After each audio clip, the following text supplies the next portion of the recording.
guys, ngayon guys is may istorya ako sa inyo parang kakaiba tapos di nyo pa actually talaga sa shit.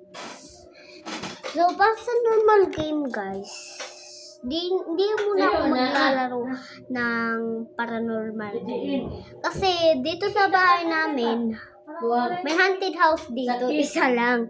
Yung kusina namin. So, kung mainit, magluluto kami doon. Wala kaming wala kaming kusina. Haunted house doon eh. So, ito, nakakatakot kasi, may napaparamdam kasi dyan sa kusina namin. Yung natulog ako, tulog na lahat ng tao. Ako na lang mag-isa gising. Kasi di ako nakakatulog. Kasi, paano pa naman? Parang nagdahan-dahang open yung kusina namin. Actually, hindi ko na siya sinabi sa pamilya ko. Sinabi ko na lang na hindi ko kuminto yung nangyari sa akin kagabi. Kasi dati na yun, guys. Dati na yun na kagabi. December pa ata yun. Sobrang tagal na na kami dito eh. 5 months. Tapos, nangyari yun 4 months. So, ewan ko na lang guys kung papasukin pa ba natin yun. Kasi actually, di ko talaga alam kung papasok ko pa talaga yun. So, buti guys, mayroon ako dito ng lighter.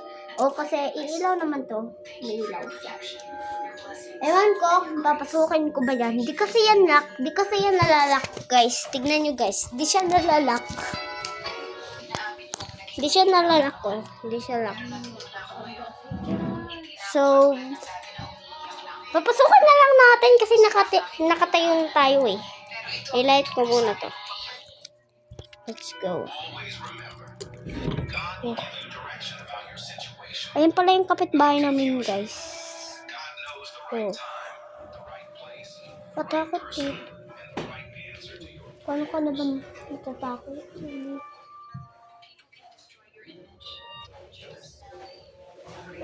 Oh my God, guys. Nakakatakot dito. Katakot talaga.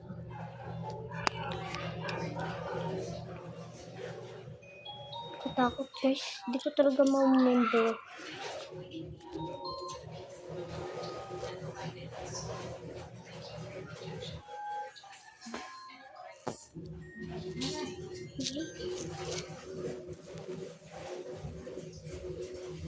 Wait lang.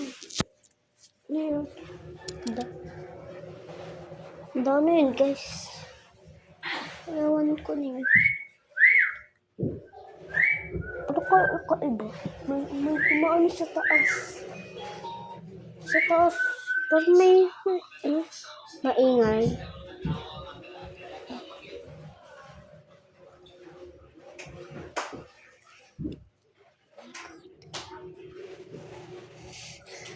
Nakatakot. Doon na yung labas namin, guys. Ito lang. Ito din. Labas namin yan. Papunta man yan dyan. Actually, wala diyang bahay dito. Sa taas. Kakalabog sa namin. Parang may kumakalabog. Hayaan na natin yun. Hindi naman.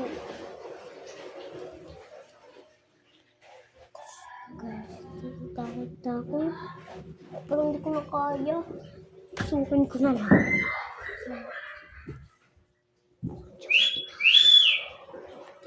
May naglalaro sa taas. Pero actually guys, wala na tong bahay sa taas. Bubong na yan, bubong.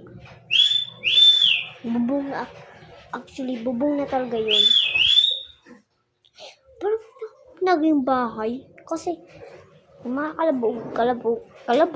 Bubong naman yun.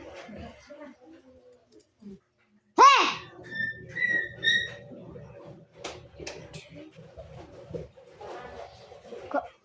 Kanina pa rin dito tumatal yung ko, guys. Alaga ko. Ewan ko na lang. So guys, parang natatakot na ako dito. Mabigat yung pakiramdam ko pa. Basta step by step. Basta pag hapak ako, ganyan. Hindi ko talaga kaya. Step by step.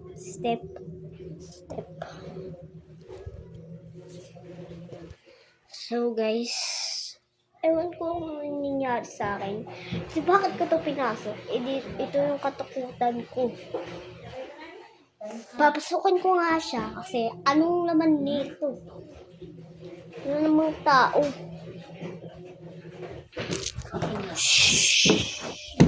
Holy shit. Ayaw mo pumasok, guys. Binigay lang dyan, be. So, kukwento ko na lang sa inyo, guys. Tissue.